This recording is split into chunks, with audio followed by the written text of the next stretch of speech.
Assalamualaikum warahmatullahi wabarakatuh. Waalaikumsalam warahmatullahi wabarakatuh. Alhamdulillahirabbil alamin. Wassalatu wassalamu ala asyrafil anbiya'i wal mursalin Muhammadin wa ala alihi wa ashabihi ajma'in. Asyhadu an la ilaha illallah wahdahu la syarikalah wa asyhadu anna Muhammadan abduhu wa rasuluhu la nabiyya ba'dah. Allahumma sholli ala Muhammad wa ala alihi wa ashabihi ajma'in, amma ba'd. Bapak-bapak sekalian yang berbahagia, pertama mari kita selalu panjatkan puji syukur kehadirat Allah Subhanahu wa taala atas segala nikmat yang telah diberikannya kepada kita semua, khususnya nikmat iman dan Islam. Bapak-bapak sekalian yang berbahagia, ya tadi ya pertengahan lah antara maghrib dan isya itu berangkat. Jadi sholat isya tadi sebelum pertigaan Tawangsari itu, masjid apa itu namanya? Masjid Al-Falah. Masjid Al-Falah 14 titik kan pertigaan itu sudah. Itu tadi. Jadi sampai sini tadi sekitar jam 8 kurang seperempatan.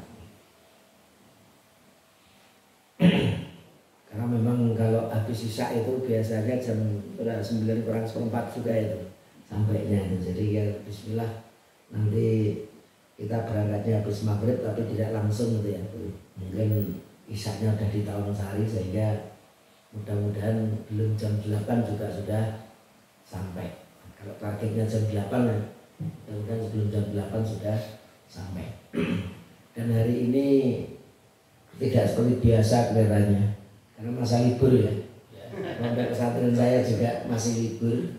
Biasanya nanti sampai tanggal 12, 13 kalau santri baru biasanya tanggal 12, santri yang lama 13, nanti 14 biasanya sudah mulai aktivitas di pondok lagi. Jadi masih sepekanan lebih ini ya.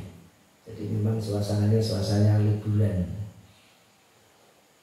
Bapak-bapak sekalian yang berbahagia, memang kalau kemarin saya sampaikan itu kalau urutan di tema saya itu habis sholat, zakat, sebenarnya puasa, kemudian haji. Cuman kemarin habis Ramadan kali ada waktu pekan kemarin, tapi hari ini juga habis haji juga ya. Kalau kemarin apa sudah, kalau puasa belum mulai kita ya? Meskipun belum, tapi kan kita sudah sering kan target gitu. Jadi nanti habis haji baru puasa gitu ya. Kita lukir haji dulu baru puasa. Karena kalau haji itu setelah takrif itu ada beberapa hadis dhaif berkaitan dengan apa itu Ramadan itu yang sudah masyhur tapi ternyata dhaif. Ini temanya kita tentang fikih ibadah haji. Fikih ibadah haji. Mukadimahnya ada 3 kata kunci ya. Kata fikih, ada ibadah, ada haji. Pengertian fikih. Fikih itu secara bahasa al-fahmu, faham, atau al-fahmu ad-daqiq, faham yang mendalam, itu al-fiqhu. Maka kalau ada hadis yang sahih riwayat Bukhari,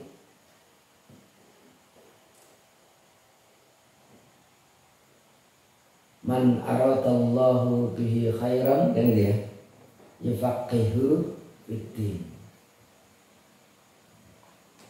Siapa yang diinginkan oleh Allah mendapatkan banyak kebaikan, maka yufaqihu fiddin, Allah akan memberikan kefaqihan di dalam agamanya, pemahaman yang mendalam di dalam agamanya, itu al-fiqh. Kalau dalam definisi ini ilmu fikih, al-ilmu salah satu cabang ilmu bil ahkam yang mengkaji tentang hukum. Tapi tentunya berbeda dengan yang dipelajari teman-teman kita yang belajar hukum positif, yang gelarnya SH itu sarjana hukum di UGM, di UNS kan ada fakultas hukum. Ini juga ilmu yang salah satu cabang ilmu yang mengkaji tentang hukum.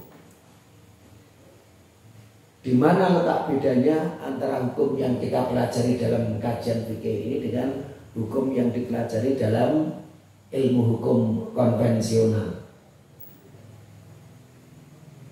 Ada pada kata asyariyah, yaitu asyariyah, hukum-hukum syar'i, artinya hukum-hukum yang bersumber kepada syariat. Ya, kalau kita berbicara syariat Islam ya berarti Al-Quran dan Al-Hadis. Sebenarnya kajian hukum Islam itu kalau kita pahami lebih tinggi nilainya atau lebih tinggi kedudukannya dari apa itu sumber hukum konvensional. Kalau sumber hukum konvensional kan buatan manusia, tapi kalau sumber hukum kita ini buatan Allah Subhanahu wa Ta'ala, langsung dari Allah Subhanahu wa Ta'ala. Ini yang membedakan. Cuman biasanya yang belajar fikih itu rada minder dibandingkan dengan yang ilmu hukum. Karena yang umum itu kelihatannya lebih derajatnya lebih tinggi kan gitu. Mestinya kita harus lebih pede. Maka saya ngajar di syariah juga, di Fakultas Syariah di UIN Surakarta ini saya sampaikan, kalian harus lebih pede. Karena sumber hukum kalian lebih baik kan gitu. Lebih sempurna kan gitu. Itu sumber hukum kita itu sempurna. Jadi ilmu hukum kita itu ilmu hukum yang jauh lebih sempurna dari ilmu hukum yang sumbernya itu buatan manusia. Ini bedanya dari asyariyah.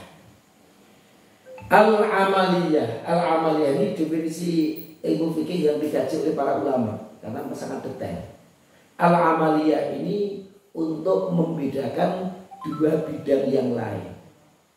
Karena para ulama ketika membahas kajian Islam itu sekarang itu membedakan tiga bidang.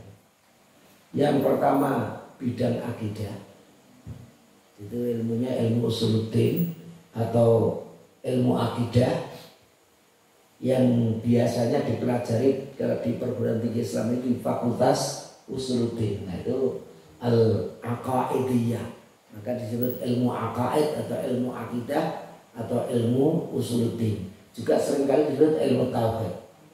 Yang kedua ilmu akhlak. Yang ketiga al-ahkam al-amaliyah. Al-amaliyah itu memang yang berkaitan dengan perbuatan. Kalau akidah berkaitan dengan keyakinan, kalau akhlak itu lebih kepada hati, lebih kepada apa itu wujudan. Tapi al-amaliyah ini fokusnya sebenarnya kepada perbuatan. Maka ilmu fikih itu mengkaji hukum-hukum yang berkaitan dengan perbuatan.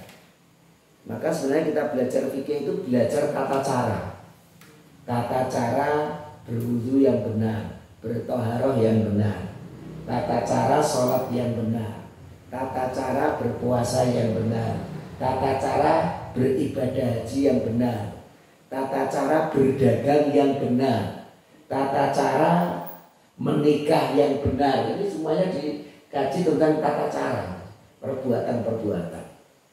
Al-amaliyah. Al-muktasabah yang dihasilkan min adillatiha dari dalil-dalilnya at-tafsiliyah yang detail. Inilah yang disebut dengan ilmu fikih. Tapi kalau kita membaca dalam kitab At-Ta'rifat yang disusun oleh Imam Al-Jurjani, Imam Al-Jurjani punya kitab kumpulan definisi. Kitabnya namanya At-Ta'rifat. Itu kitab kumpulan definisi. Kalau kita membahas definisi sabar, definisi syukur, definisi fikih, definisi ibadah itu ada dalam kitab apa itu At-Ta'rifat itu. Beliau menyebutkan apa itu ilmu fikih itu? Wa ilmun mustambatun birra'yi wal ijtihad. Ilmu yang dihasilkan diistinbat dari akal, dari ijtihad. Jadi ilmu yang dihasilkan akal, ilmu hasil ijtihad. Wa yahtaju fihi ila nadhar wa ta'ammul, dan ilmu ini membutuhkan nazar, kajian-kajian, pandangan-pandangan kan gitu ya. Jadi memang ilmu yang dihasilkan dari ijtihad. Maka sebenarnya kalau kita membahas definisi fikih menurut Imam Al-Jurjani, kalau kita membaca kitab fikih, fikih ibadah atau fikih sholat, fikih zakat, fikih puasa, itu sebenarnya di situ ada syariat, di situ ada fikih. Nanti ada bedanya syariat dengan fikih itu apa? Syariat secara umum itu ya Islam ini, tapi syariat secara khusus itu sebenarnya ilmu-ilmu hukum amaliyah, tapi yang prinsip yang para ulama itu tidak boleh berbeda pokok-pokoknya, itu ilmu syariat. Jadi kalau kita berbicara sholat 5 waktu yang diwajibkan oleh Allah itu syariat, puasa Ramadan itu syariat, artinya tidak ada satupun yang boleh berbeda, semuanya harus sepakat, itu syariat. Tapi kalau fikih itu ini dihasilkan dari ijtihad para ulama, sehingga memungkinkan adanya perbedaan. Maka kalau ada istilah mari kita tegakkan syariat. Kalau syariat itu Pak Islam harus sepakat itu. Kalau tegakkan fikih mazhab siapa itu?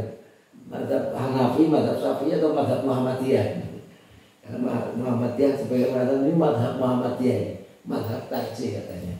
Bukan mazhab Syafi'i, mazhab Hanafi, tapi mazhab tarjih. Hanya memang dihasilkan oleh ulama-ulama Muhammadiyah yang biasanya berada di majelis tarjih. Nah, itu memang hasil ijtihad, itu baru ilmu fikih. Maka kalau kita belajar bahwa sholat 5 waktu itu hukumnya wajib, itu kita belajar syariat. Tapi kalau seorang imam ketika mengimami sholat isya, apakah basmalahnya dikeraskan atau tidak? Nah, itu ilmu fikih. Ada perbedaan di kalangan ulama. Maka nanti kalau dalam kajian apa itu ilmu fikih ini, apa itu perbedaan itu ada 2 macam. Yang pertama perbedaan berkaitan dengan hati, berselisih hati, saling membenci, itu hukumnya haram. Tapi kalau perbedaan dalam pemikiran itu juga ada 2 macam lagi. Yang pertama terkait dengan pokok-pokok agama Islam, itu tidak diperbolehkan. Pokok-pokok akidah, ya pokok-pokok hukum, prinsip-prinsip hukum. Tapi ketika kita berbicara furu'iyat, perkara-perkara cabang yang detail itu di situ ijtihad diperbolehkan. Ketika ijtihad itu diperbolehkan, maka perbedaan itu tentunya sesuatu keniscayaan. Kok jangankan dengan apa itu ulama yang beda mazhabnya, sama-sama satu mazhab pun sering berbeda. Nah kalau kita lihat itu perbandingan mazhab itu bisa mazhab Syafi'i berbeda dengan mazhab Hanafi. Tapi kok jangankan mazhab Syafi'i berbeda mazhab Syafi'i, ulama-ulama di mazhab Syafi'i pun seringkali berbeda di dalam kajian fikih juga. Menurut Imam An-Nawawi begini, menurut Imam Al-Ghazali begini, itu bisa berbeda. Menurut Imam As-Suyuti begini, ini mazhab Hanafi. Kalau mazhab Syafi'i, kalau mazhab Hanafi kadang-kadang antara Muhammad Ibn Hasan Asy-Syaibani dengan Abu Yusuf, dengan Zufar, kadang-kadang berbeda, sama satu mazhab. Sama di Muhammadiyah pun juga banyak ulamanya, dan seringkali dalam kajian-kajian itu masih ada perdebatan-perdebatan. Sehingga ketika di majlis apa itu tarjih itu juga tidak semuanya bisa disepakati. Ada beberapa hal yang masih belum bisa disepakati bersama. Contohnya umpamanya adzan, as-sholatu khairum minan naum, itu pada adzan yang keberapa? Adzan pertama atau adzan kedua atau dua-duanya bisa. Nah itu juga termasuk yang di kalangan ulama Muhammadiyah itu juga masih ada perdebatan-perdebatan, tidak ada kata sepakat. Ada perbedaan-perbedaan ini karena memang hasil ijtihad. Kajian fikih itu kajian hasil ijtihad. Bahkan hasil ijtihad Muhammadiyah pun juga mungkin secara formal mengikat ya, tapi secara non formal kan tidak mengikat. Jadi kalau diajarkan di sekolah-sekolah Muhammadiyah itu mestinya aja hasil kajian. Tapi kalau secara pribadi berbeda, ya memang tidak ada paksaan gitu ya.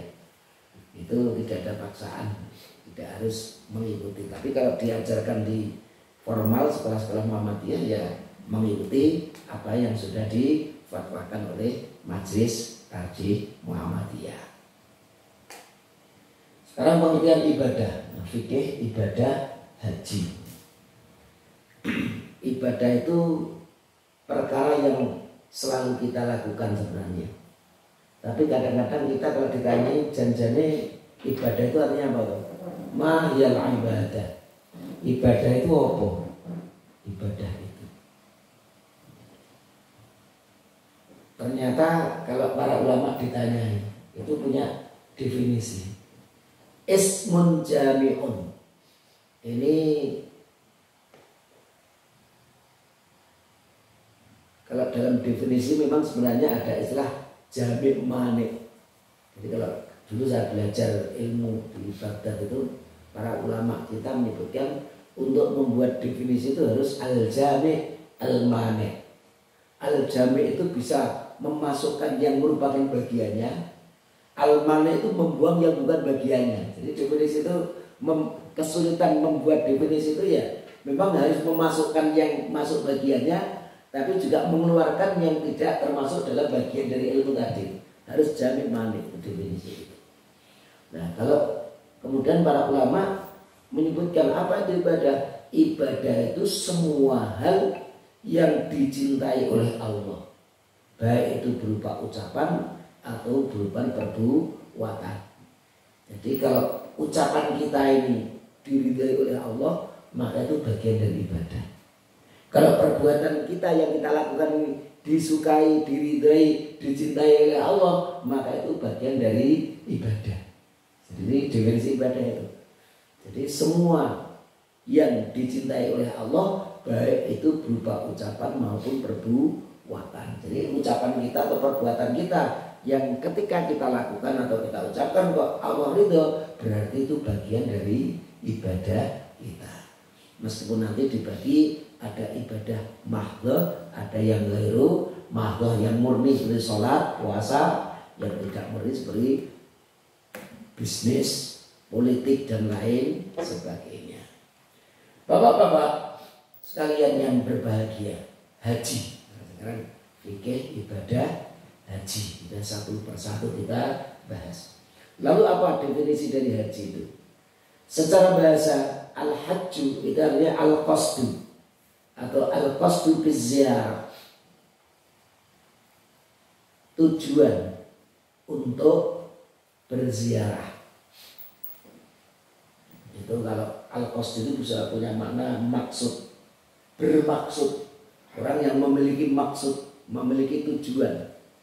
Atau al-qasdu biziarah, orang yang memiliki tujuan untuk berkunjung. Karena ziarah itu sebenarnya berkunjung. Maka ada kita ziaratul marid, itu ziaratul marid mengunjungi orang yang sakit. Kalau ziaratul kubur itu mengunjungi. Karena saatnya kita kalau ziarah itu kan mesti kaitannya dengan mayit gitu ya. Ziarah itu ke kuburan. Sebenarnya ziarah itu zara yazuru, itu berkunjung. Jadi kalau saya mampir ke rumah Pak Sarwiji itu ziarah juga. Zara yazuru, sa'azuru ila baitika. Sama mengunjungi rumahmu itu. Sa'azuru ila baitika, ini zara yazuru ziarah. Tapi dalam bahasa kita ziarah itu kesannya sudah jadi apa itu kuburan, ziarah kubur. Itu az-ziarah, jadi berkunjung. Berniat atau punya tujuan atau bermaksud untuk mengunjungi. Nah, itu secara bahasa. Secara istilah, maka tadi saya katakan definisi itu yo al-jami' al-mani, mengumpulkan yang masuk bagiannya dan membuang yang bukan bagiannya. Itu definisi. Nah ini kalau kita lihat bagaimana para ulama kita memberikan definisi. Al-qasdu bi ziyarati baitillahil haram, yaitu bertujuan, bermaksud mengunjungi rumah Allah yang haram. Al-haram itu ya bisa dimaknai mulia, yang terhormat. wa Jabal Arafah, dan juga Jabal Arafah, Gunung Arafah, yaitu di tanah Arafah, padang Arafah. Fi syuhurin maklumatin, pada bulan-bulan yang sudah diketahui, yaitu bulan-bulan haji. Karena kalau tidak pada bulan haji, maka ibadahnya tidak sah. Lil qiyami bi a'malin mahsusatin, untuk melakukan perbuatan-perbuatan yang khusus. Karena perbuatan yang khusus sudah dicontohkan, sudah dituntunkan oleh agama kita atau oleh Rasulullah Shallallahu Alaihi Wasallam. Itu definisi dari apa itu haji. Karena seperti sholat itu. Sholat itu secara bahasanya ad-doa. As-sholat itu ad-doa. Inna sholataka sakanul lahum, itu ada dua makna. Sesungguhnya sholatmu atau sesungguhnya doamu. Kalau khudh min amwalihim itu kan, ambillah dari orang kaya itu sebagian dari harta mereka. Untuk apa? Mensucikan harta mereka. Tapi ketika kita mendapatkan zakat, itu fasholli alaihim. Sholli alaihim itu sholatlah atas mereka atau berdoalah atas mereka. Kalau mereka memberi zakat, sebagai katanya doakan mereka. Fasholli alaihim. Itu makna as-sholat secara bahasa doa. Maka berdoalah untuk mereka yang memberikan sebagian hartanya untuk zakat. Maka orang-orang yang melarang zakat akan mendapatkan doa dari orang-orang miskin yang mendapatkan harta dari zakat itu tadi. Tapi sholat secara bahasa apa?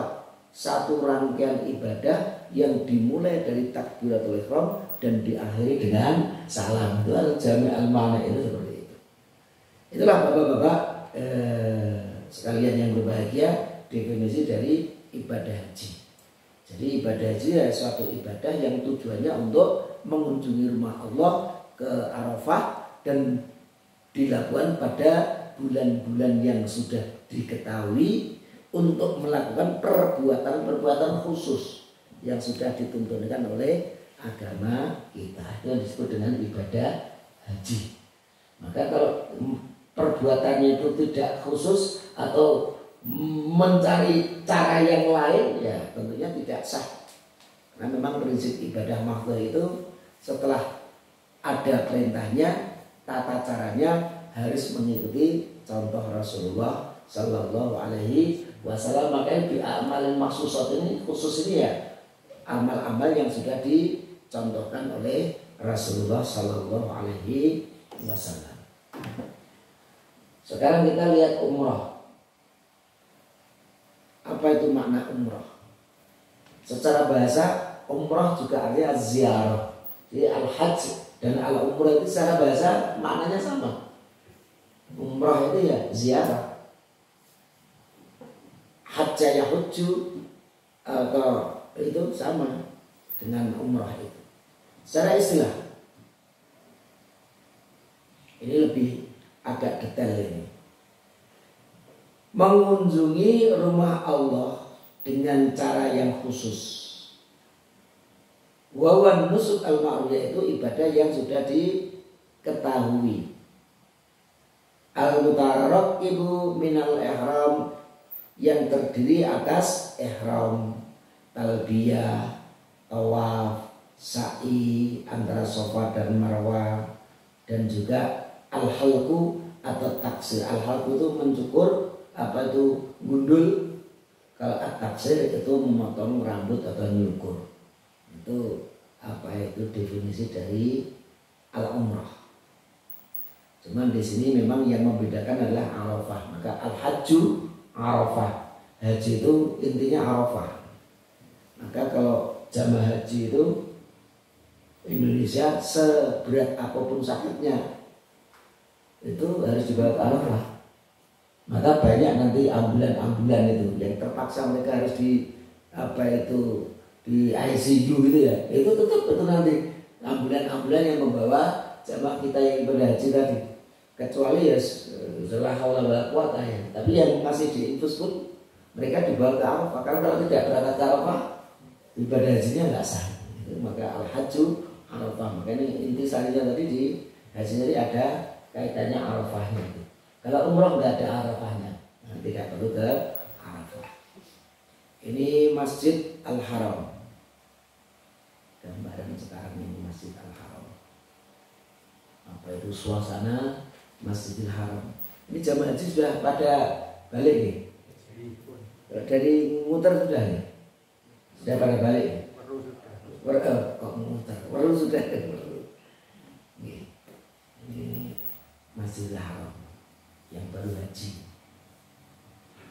Ini beberapa. Ini dulu lebih lawas lagi. Setelah ada begini dulu itu Masjidil Haram itu tidak semegah sekarang ini.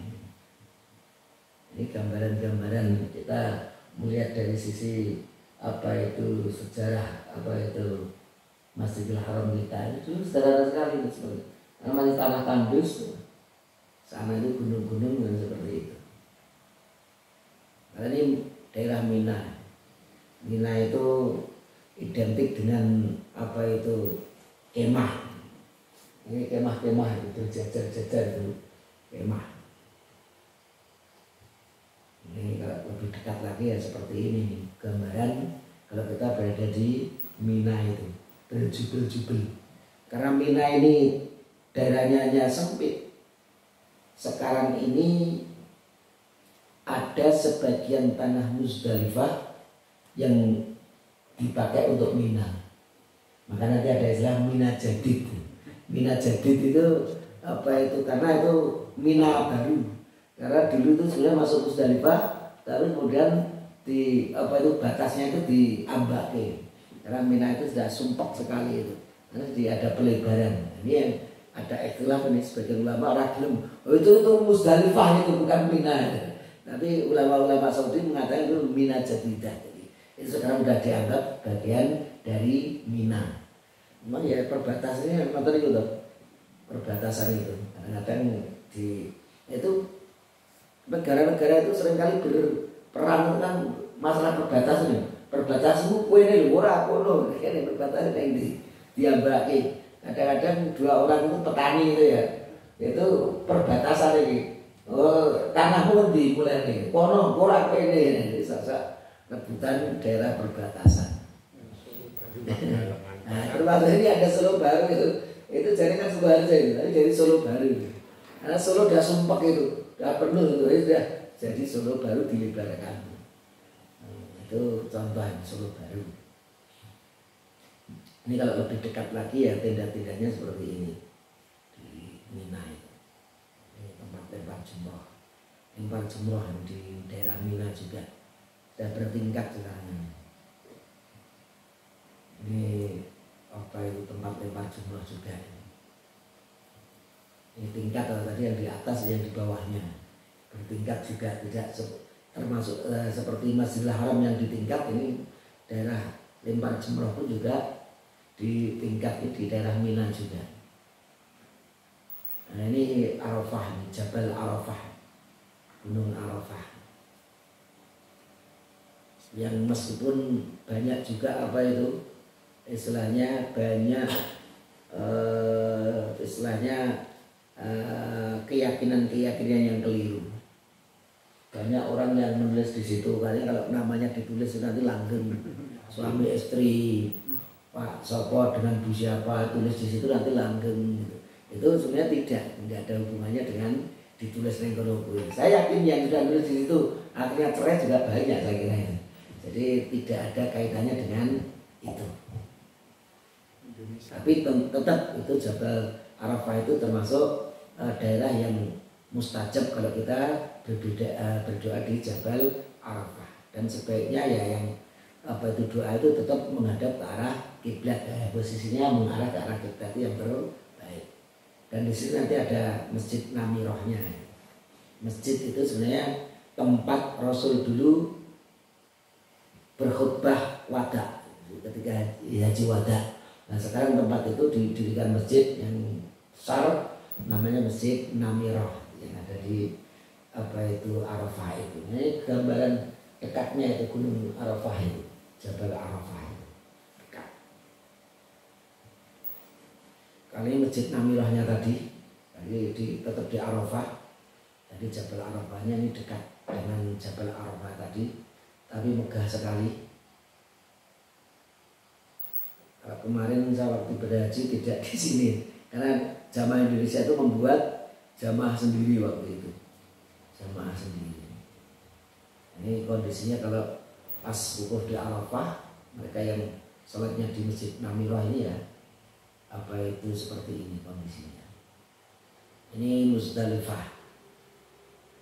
Ya, Musdalifah itu setelah kita dari Arafah, nginepnya di Musdalifah. Itu gambarannya ini ada di daerah Musdalifah itu.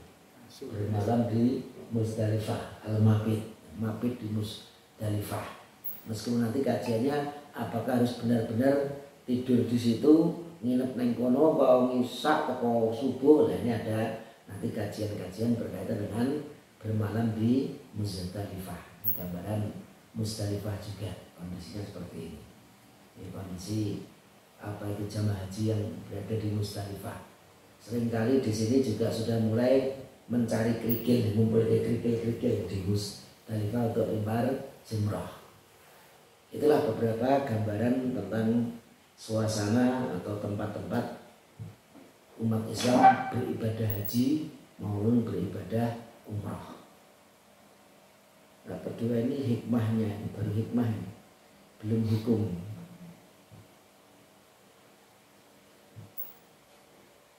Karena pembukaan biasanya.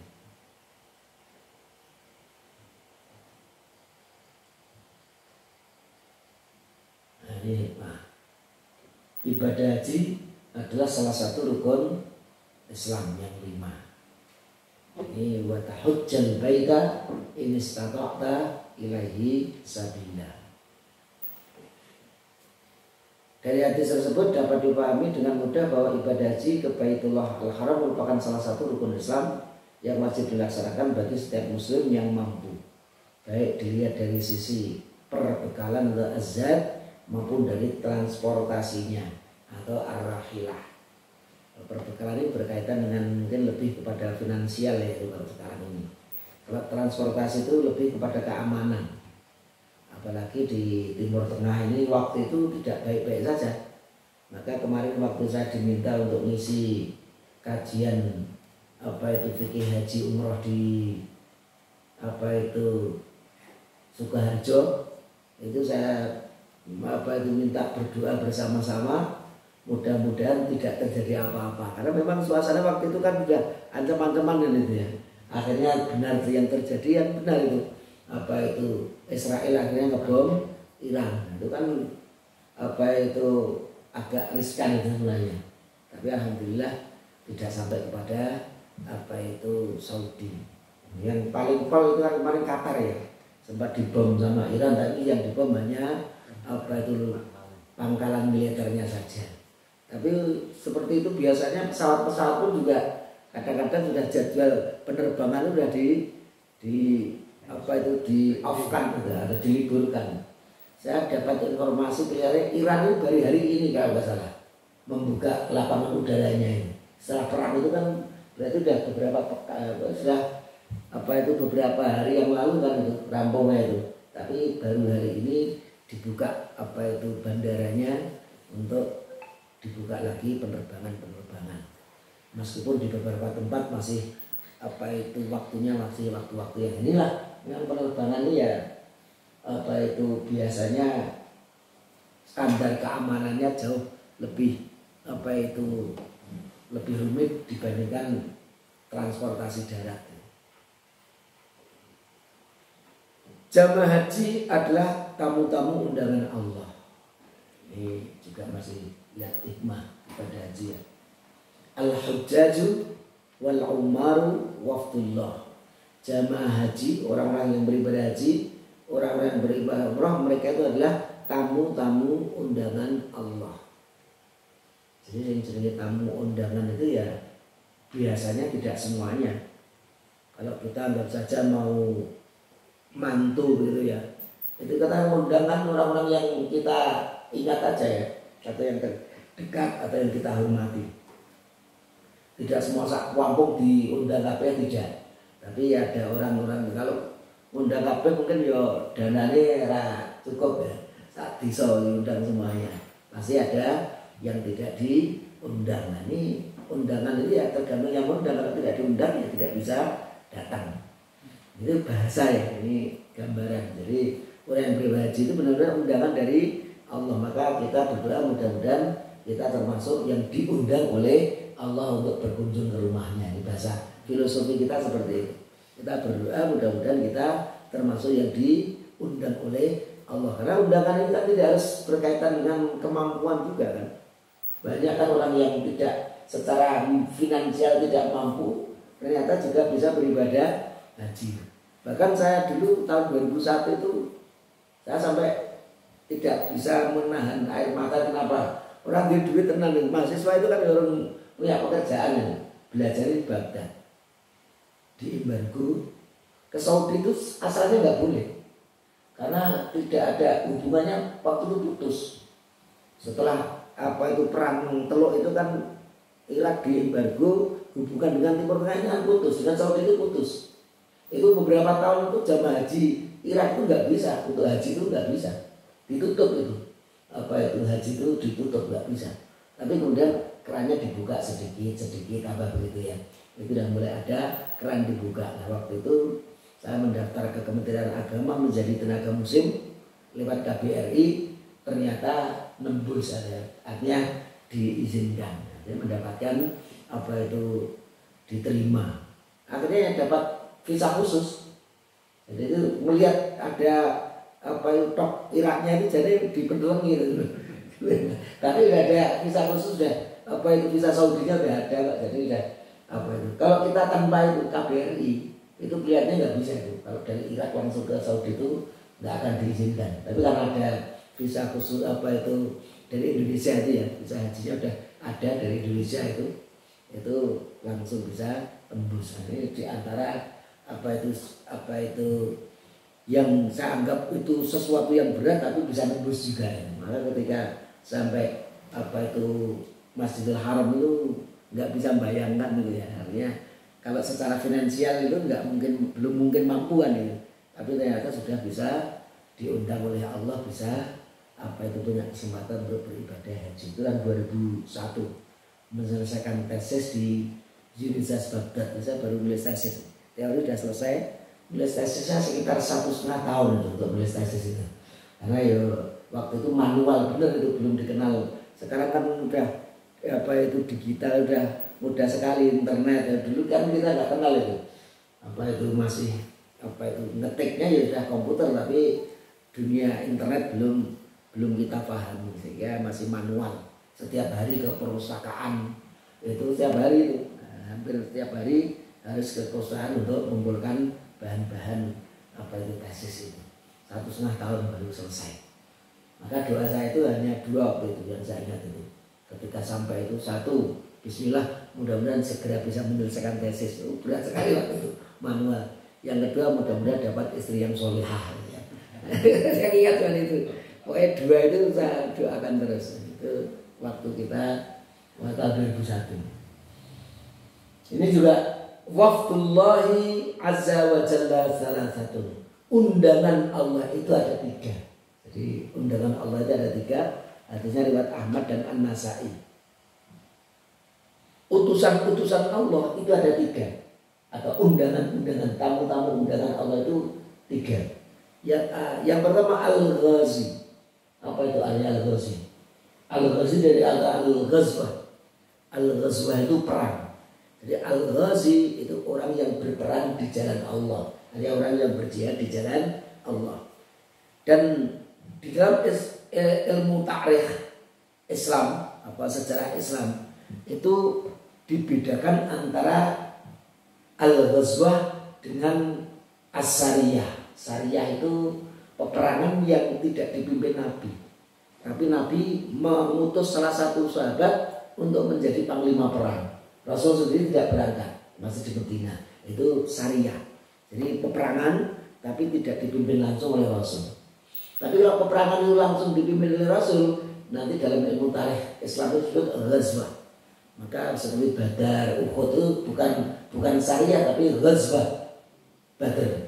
Ghazwah Uhud itu peperangan. Tapi al-ghazi secara bahasa dia berperang. Orang yang berperang, yang berjihad di jalan Allah Subhanahu wa taala. Nah, kalau mereka nanti gugur menjadi syahid, nah itu mereka itu undangan-undangan Allah Subhanahu wa taala. Yang kedua al-hajj, orang yang beribadah haji. Yang ketiga al-mu'tamir, orang-orang yang beribadah umrah. Jadi ternyata luar biasa ada 3 yang merupakan tamu-tamu undangan Allah. Mereka adalah orang yang berperang di jalan Allah, mereka yang berhaji dan berumrah. Maka nanti ada satu dalil yang menarik untuk ibu-ibu sebenarnya berkaitan dengan ini. Nanti kita sebutkan di belakang. Maka penting bagi kita yang beribadah haji untuk meluruskan niat. Penting sekali meluruskan niat. Ini niat. Syekh Junaid Al-Baghdadi menyebut apa itu al-ikhlas. Jadi niatnya harus ikhlas. Apa definisi ikhlas itu? Ini definisi kalau kita beribadah harus ikhlas. Tapi ikhlas itu sebenarnya apa toh? Kalau Syekh Junaid Al-Baghdadi menggambarkan apa yang dimaksud dengan ikhlas. Ikhlas itu menurut beliau sirrun bainal abdi wa rabbih. Keikhlasan itu rahasia antara seorang hamba dengan Tuhannya. La ya'rifuhu malakun fayaktubuhu. Malaikat tidak mengetahui, maka dia tetap menulisnya. Wala syaitanun, dan setan pun tidak mengetahui, fayufsiduhu, maka dia terus menggoda, berusaha untuk merusaknya.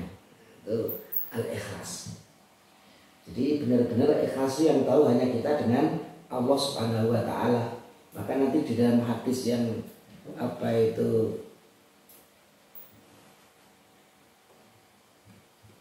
sahih ya seperti ini. Ini betul ikhlas. Ini kan orang yang contoh yang tidak ikhlas riya. Ketika nanti malaikat sudah, ini kan sabda, sesungguhnya yang aku khawatirkan dari kalian adalah syirik kecil. Apa itu syirik kecil? Itu ar-riya. Nah, karena sesungguhnya Allah nanti berfirman di hari kiamat nanti di hadis qudsi. Ketika hamba-hamba Allah itu akan mendapatkan sesuai dengan balasan sesuai dengan amal mereka. Idhabu ilal ladzina kuntum turauna bi a'malikum. Pergilah kamu kepada kamu dulu yang riya kepadanya di dunia, di dunia. Wanzuru, lihatlah apakah mereka akan memberikan kamu balasan. Ini contoh yang tadi kita sebutkan. Itu rahasia antara kita dengan Allah. Malaikat tidak tahu. Maka di sini malaikat sudah mencatat. Si A sholat 5 waktu, si A berinfak, bersedekah, itu dicatat. Tapi ternyata nanti di akhirat itu ada orang-orang yang diperintahkan orang untuk pergi. Pergi kamu dari sini. Datang kepada orang-orang yang dulu ketika di dunia kamu minta pujian dari mereka, tidak minta pahala dariku. Kita ada orang yang riya, kita beribadah tidak ikhlas untuk mencari ridha Allah, tapi ingin dapat pujian dunia, duniawi dan lain sebagainya. Ini menunjukkan apa? Malaikat sudah mencatat, salatnya dicatat malaikat, kan gitu. Maka rotib atid mencatat itu ya mencatat secara fisik saja. Tapi apakah orang ikhlas atau tidak, malaikat itu tidak tahu. Jadi kalau kita melakukan dicatat saja. Tapi catatan ini nanti ketika di hadapan Allah yang ikhlas dan yang tidak, Allah nggak tahu. Ini catatan ini benar melakukan, tapi ini riya. Ini pergi ya. Ini menunjukkan bahwa itu benar-benar rahasia antara kita dengan Allah Subhanahu wa taala. Maka mari kita benar-benar dalam setiap ibadah meluruskan niat kita ini. Hikmahnya apa? Yang pertama berkaitan dengan persatuan. Karena semua umat Islam dari seluruh dunia itu mereka ke satu tempat dengan satu tujuan. Tujuannya hanya untuk mencari ridho Allah Subhanahu wa taala. Dari berbagai suku, berbagai bangsa, berbagai warga negara itu ya, berkulit putih, hitam, coklat dan macam-macam ya, semuanya berkumpul menjadi satu. Dan kita bisa merasakan ketika ibadah haji itu kita melihat banyak orang-orang yang negro, yang hitam-hitam, tapi di dalam ibadah itu luar biasa. Ini semuanya saudara kita ini. ada yang Cina itu yang namanya sipit-sipit itu juga itu. Ini ketika kita ketemu di apa itu ibadah haji ini saudara kita semuanya ini. Kita ketemu orang-orang Eropa, ya. Orang-orang Eropa yang apa itu pirang-pirang itu ya. Apa aja pirang ini bukan banyak ya. Yang rambutnya pirang gitu ya, rambutnya kuning gitu. Itu tapi kita merasa itu saudara kita. Jadi sebenarnya benar-benar menyatu kita saja. Jadi perbedaan bangsa, perbedaan kulit itu sama sekali tidak diperhitungkan di sana ini. Itulah suasana kita beribadah haji. Makanya menunjukkan persatuan. Maka dulu penjajah Belanda pun juga melarang orang Indonesia untuk berhaji. Karena kalau berhaji melihat umat Islam saudaranya banyak, itu nanti bisa membahayakan itu. Kalau umat Islam bersatu itu berat sekali kan itu. Maka dulu banyak larangan. Ini itu banyak larangan. Tapi alhamdulillah Mbah Buyut saya termasuk yang bisa haji lewat kapal atau zaman semono itu masih sudah bisa berhaji. Nah, itu gambarnya al-mu'minu lil mu'mini kal bunyani yasuddu ba'dhum ba'dha. Orang mukmin yang satu dengan yang lainnya bagaikan bangunan, yang satu dengan yang lain saling menguatkan. Di bangunan kita ini ada tanahnya, ada batunya, ada apa itu kayunya, ada besinya, ada airnya, ada semennya, dijadikan menjadi satu, disatukan menjadi bangunan yang kokoh, yang kuat. Yang kedua, persamaan derajat. Nah, ini ibadah haji itu memberikan pelajaran akan pentingnya persamaan derajat. Jadi menghilangkan kasta. Tidak ada kasta, baik itu raja, menteri, presiden, rakyat biasa, itu semuanya sama memakai pakaian ihram. Tapi apakah benar-benar tidak ada kasta sebenarnya dalam apa itu? Memang Islam itu kan menghilangkan kasta ya. Menghilangkan kasta. Maka mengapa Rasulullah dulu terusir dari Mekah itu? Karena memang banyak bertentangan dengan tokoh-tokoh Mekah. Mereka tokoh-tokoh Mekah itu kan orang-orang yang berbuat syirik. Sementara ajaran Muhammad itu anti kesyirikan. Sehingga konglomeratnya pun juga banyak yang membuat patung-patungan itu ya. Arca-arca, patung-patung. Itu begitu ajaran Nabi Muhammad diajarkan, itu patungnya sudah nggak laku itu. Mereka yang pembuat patung, konglomerat itu ya marah itu dengan ajaran Muhammad ini. Bikin apa? Produksinya macet ini gara-gara Muhammad. Mereka kemudian di dalam berekonomi mereka menggunakan riba. Sementara Nabi Muhammad anti dengan riba dan seterusnya. Maka dulu konglomeratnya sudah menentang, kemudian tokoh-tokohnya itu ya, itu pemimpin-pemimpin yang menentang itu sudah karena terusir dari Mekah. Itu diantara mungkin sebab-sebab Nabi Muhammad harus berhijrah ke Madinah. Itu memang kalau dikaji secara ilmiah memang ada tanda-tanda seperti itu tadi. Kalau kita lihat di sini inna akramakum indallahi atqakum. Maka sebenarnya kasta itu ada. Tapi dalam Islam kasta itu tidak didasarkan warna kulit, tidak didasarkan kesukuan atau ras gitu ya. Tapi kasta itu dia dari agama. Ini lihat tuh, inna akramakum indallahi atqakum. Ini kan berarti yang lebih takwa itu derajatnya lebih tinggi dari yang tidak bertakwa. Orang mukmin itu kastanya lebih tinggi dari orang kafir. Tanda kutip ya, di hadapan Allah Subhanahu wa taala. Karena kasta lebih tinggi kan orang wanita muslimah kan nggak boleh menikah dengan laki-laki yang non muslim kan gitu.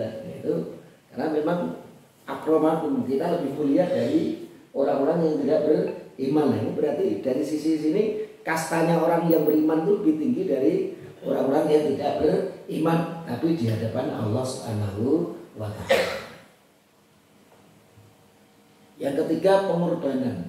Jadi mengajarkan tentang pengorbanan. Nah, kalau kita ibadah haji tidak jauh dari Nabi Ibrahim dengan Nabi Ismail yang diminta untuk menyembelihnya, tapi ternyata setan yang menggoda untuk membatalkannya gagal. Karena Nabi Ibrahim bersikukuh akan melaksanakan perintah Allah Subhanahu wa Ta'ala. Jadi kalau kita sekarang ibadah haji itu ya butuh harta, paling tidak per orang berapa? 60-an juta ya. Kalau suami istri dua kali lipat aja. Apalagi kalau haji furoda itu ya. Tapi tahun ini gagal ini. Itu dah mahal itu. Berapa? 250, 300 macam-macam ya. Itu kalau berdua kan 250 ya 900 dewi. Tidak mudah gitu kalau dari Indonesia itu harta. Tenaga juga butuh beberapa pekan itu. Waktu itu tenaganya untuk beberapa pekan itu bisa pikiran gitu ya. Kalau punya anak kecil itu kadang-kadang juga kepikiran rumahnya, anak-anaknya. Nah ini banyak berkorban itu orang yang berhaji. Tapi sebenarnya ini tidak jauh dari apa itu zaman Nabi Ibrahim ya. Luar biasa itu. Sudah lama beliau menginginkan punya putra. Begitu dia punya putra, remaja baru nikmat-nikmatnya punya putra, diperintah untuk disembelih. Pengorbanan yang luar biasa itu. Kalau kita cukup kambing saja, tidak anak kita yang dikorbankan gitu ya. Itu tentunya lebih ringan dari ujian Allah kepada Nabi Ibrahim alaihis salam. Ini ya, keempat, meningkatkan ketakwaan. Hikmahnya untuk semakin kita bertakwa, taat kepada Allah Subhanahu wa Ta'ala. Beliau meningkatkan kedisiplinan. Disiplin kalau di luar waktunya ya tidak sah. Bahkan apa itu ketika di Arafah pun ya waktunya sudah ditentukan. Kalau terlambat 1 hari 2 hari ya sudah nggak sah gitu kan gitu. Kedisiplinan, mengajarkan pentingnya kedisiplinan, memunculkan sifat sabar. Ini juga hikmah dari ibadah haji. Maka seringkali orang yang beribadah haji itu cobaannya apa? Kesabaran. Sosok karo koncone dhewe itu neng kamare ribet tuh. Sing siji senengane nganggo AC, sing siji ra kuat nganggo AC. Matikan, hidupkan, nah itu udah ribut itu. Akhirnya bertengkar. Nah, ini kan seringkali terjadi seperti itu. Maka ini banyak sekali cobaan yang berkaitan tentang menjaga kesabaran. Nah, itu dalam beribadah. Ini tadi yang saya tunda tadi di sini. Ibadah haji adalah jihadnya wanita. Ada hadis yang diriwayatkan oleh Imam Ahmad dari Aisyah Ummul Mukminin, beliau berkata, "Ya Rasulullah, wa Rasul, ala nakhruju nujahidu ma'akum." Rasul, bahwa kita tuh bisa berjihad bersama dengan orang para laki-laki. Kan kira-kira kan berjihad itu kan kalau mati syahid kan luar biasa ya. Bahwa kita para wanita itu ya bisa diajak berjihad gitu ya. Bahwa diizinkan berjihad, nujahidu ma'akum. Qala Rasul bersabda, tidak perlu. Jihadukunna al-hajjul mabrur wa huwa lakunna jihadun. Jihad kalian adalah menjadi haji mabrur, dan itu adalah jihad bagi kalian para wanita. Jadi Rasulullah itu luar biasa menggambarkan kalau seorang wanita beribadah haji itu nilainya seperti berjihad fi sabilillah. Maka tadi kalau kita lihat al-ghazi, al-hajj wal mu'tamir tadi ya, haji apa itu berperang, haji dan umrah. Nah, wanita itu bahkan haji dan umrah itu jihad bagi mereka. Haji dan umrah itu jihad bagi para wanita dalam riwayat Ahmad.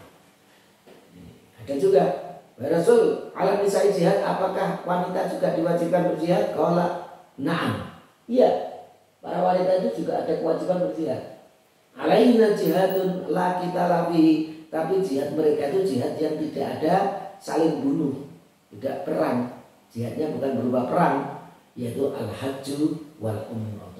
Haji dan umrah itu Imam Ahmad dan Ibnu Majah. Itu beberapa yang bisa kami sampaikan. Meskipun wanita juga diperbolehkan membantu dalam peperangan di zaman Rasul itu ada. Ini cerita para wanita yang ikut berperang tapi tidak di garis depan, di garis belakang. Kunna ma'an Nabi, dulu kami pernah berjihad bersama Rasulullah sallallahu alaihi wasallam. Nuski wa nudawi al-jarha. Kita nuski itu memberi minum. Jadi persediaan akomodasi. Nah, kira-kira apa itu ngurusi dapurnya itu pasukan kan, pasukan juga butuh makan, ya makan butuh dimasakkan lah. Ternyata para wanita itu juga sebagian diajak oleh Rasulullah bagian apa itu akomodasi, memberi obat, memberi apa itu minum gitu ya, kira-kira untuk akomodasi tadi. Wanarikatlah ilal Madinah, dan mengurusi jenazah untuk dipulangkan ke Madinah. Jadi ikut bantu-bantu sampai pemulangan ke Madinah itu. Jadi kalau kita perhatikan wanita-wanita zaman Rasul tidak di garis depan, mereka di belakang dan ikut berkaitan dengan apa itu pengobatan dan lain sebagainya. Tapi sekarang ini banyak ya tentara-tentara wanita juga ya. Menuju ibadah haji yang mabrur ini apa itu haji mabrur ini untuk menjadi haji yang mabrur, niatnya ikhlas, hartanya halal, dan menjalankan ibadah haji sesuai dengan tuntunan Rasulullah Shallallahu Alaihi Wasallam. Rukun-rukunnya, kewajibannya dilaksanakan, yang makruh apalagi yang membatalkannya ditinggalkan. Insyaallah kalau 3 perkara ini dilakukan, ibadah haji kita menjadi ibadah haji yang mabrur. Tanda-tandanya ini ada apa itu hadis yang diriwayatkan oleh Imam At-Tabrani berkaitan dengan tanda-tanda kemakburan. Dari sahabat Jabir bin Abdullah dari Nabi berkata, al-hajjul mabrur laisa lahu jazaa'un illal jannah. Haji yang mabrur itu tidak akan mendapatkan jaza atau balasan illal jannah, kecuali surga. Qila, ada sahabat yang bertanya, wa ma birruhu, lalu apa tanda kemakburannya itu wahai Rasulullah? Qala, Rasul menjawab, it'amut ta'am, memberi makan, wa tibul kalam, dan baik ucapannya. Jadi kalau kita lihat ini tanda-tanda kemakburan itu adalah nyah-nyoh, suka berderma, suka berinfak, suka beramal, apa itu bersedekah, berinfak, bersedekah. Tentunya di luar zakat ya. Kalau zakat pasti kewajiban ini. Tapi tetap selain zakat ya banyak nyah-nyoh, berinfak, bersedekah, itu tanda-tanda. Maka kalau apa dibeli berhaji tapi kalau masih pelit bin medit itu hati-hati nih. Jangan-jangan tidak mabrur, tanda-tandanya ini satu, amu to'am ini, nyah-nyoh. Kemudian tibul kalam, ucapannya baik. Jadi kalau ucapannya baik, tidak menyakiti orang, apalagi memfitnah orang, nah itu tanda-tanda kemakburan. Kalau pulang haji masih suka menipu, suka berbohong, suka menghina, menzalimi orang, nah berarti tanda-tanda kemakburannya hilang, tidak ada tanda-tanda kemakburan. Maka kalau kita lihat itu sebenarnya bapak-bapak, itu semua ibadah itu ujung-ujungnya sebenarnya seperti difirmankan oleh Allah itu. Coba kalau kita lihat sholat, apa itu? Tanha al fahsya'i wal munkar, jauh dari perbuatan keji dan mungkar. Orang yang jauh dari perbuatan keji dan mungkar berarti dia orang yang taat kepada Allah. Perintahnya dilakukan, larangannya ditinggalkan. Itu jauh dari perbuatan keji dan mungkar. Coba kita lihat puasa, la'allakum tattaqun, agar kamu menjadi orang yang bertakwa. Intisari dari takwa itu apa? Taat.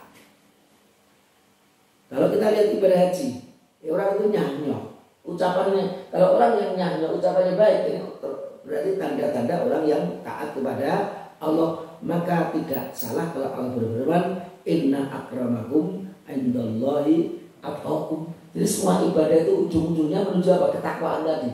Sholat kita, puasa kita, zakat kita, termasuk haji kita, ini menuju satu muara, yaitu ketaatan kepada Allah Subhanahu Wa Taala, yaitu takwa tadi, ketaatan tadi.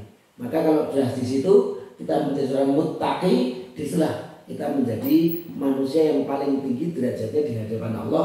Inna akramakum indallahi atqakum. Itulah bapak-bapak yang berbaik. Ini ada satu ungkapan dari Imam Al-Ghazali, menarik juga untuk tambahan informasi.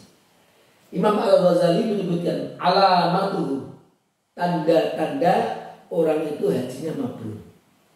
Ayyauda zahidan fid dunya raghiban fil akhirah. ketika dia kembali, tanda-tanda orang yang haji mabrur, ketika dia kembali daripada haji zahidan fid dunya, menjadi semakin zuhud. Raghiban bil akhirah, dan dia selalu berharap akhirat. Jadi pikirannya tuh akhirat. Zuhud di dunia dan pikirannya penuh dengan akhirat. Apapun kegiatannya untuk akhirat. Muta'ahriban liliqa'i rabbil baiti ba'da liqa'il bait. Yang dia mempersiapkan dirinya untuk apa? Untuk bertemu Allah setelah dia mengunjungi rumahnya, yaitu rumah Allah Subhanahu wa taala. Sehingga berharap benar-benar bisa ketemu Allah. Setelah berkunjung ke rumah Allah, dia pulang daripada haji, selalu pikirannya akhirat, ingin bertemu dengan Allah Subhanahu wa taala. Itu tanda-tanda orang yang ibadah hajinya mabrur. Maka mudah-mudahan siapapun kita yang pernah beribadah haji, mudah-mudahan menjadikan semakin taat kepada Allah, sehingga haji kita benar-benar haji yang mabrur. Ini sebagai pembukaan tema kita tentang fikih ibadah haji. Nah, besok kita baru membahas tentang hukum-hukum yang berkaitan dengan ibadah haji. Nah, ini pembukaan. Monggo kalau ada yang ingin diskusikan. Kalau ada pertanyaan-pertanyaan juga boleh nanti disampaikan ke Pak Sarwiji. Kita membahas baik itu berkaitan dengan ibadah haji maupun di luar ibadah haji.